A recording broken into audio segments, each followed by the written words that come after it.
जो बदबख्तों में रहेगा नेकों की जमात से और उनके पेशवाओं से बदगुमान हो जाएगा।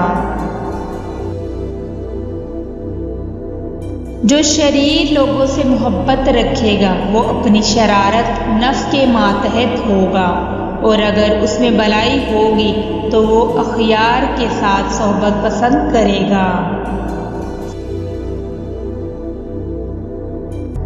जिसके अंदर नफाक नहीं वो दुनिया की किसी शय को भी अपने दिल में जगह नहीं देता। 3 अफराद की ग़ीबत जायज़ बल्कि अमर सवाब है। अव्वल लालची की, दोम फासिक की, सोम जुल्म बादशाह की।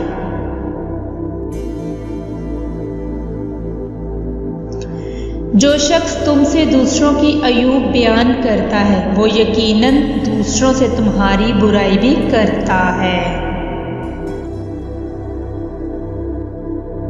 तुम्हारे भाइयों में सबसे ज्यादा काबिल इज्जत वो है जिसकी दोस्ती तुम्हारे साथ हमेशा रहे।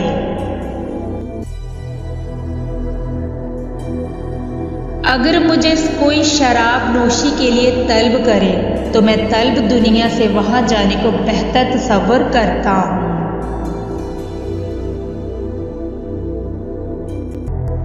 आँखों और जुबान की आज़ादी रूह के लिए कैद है।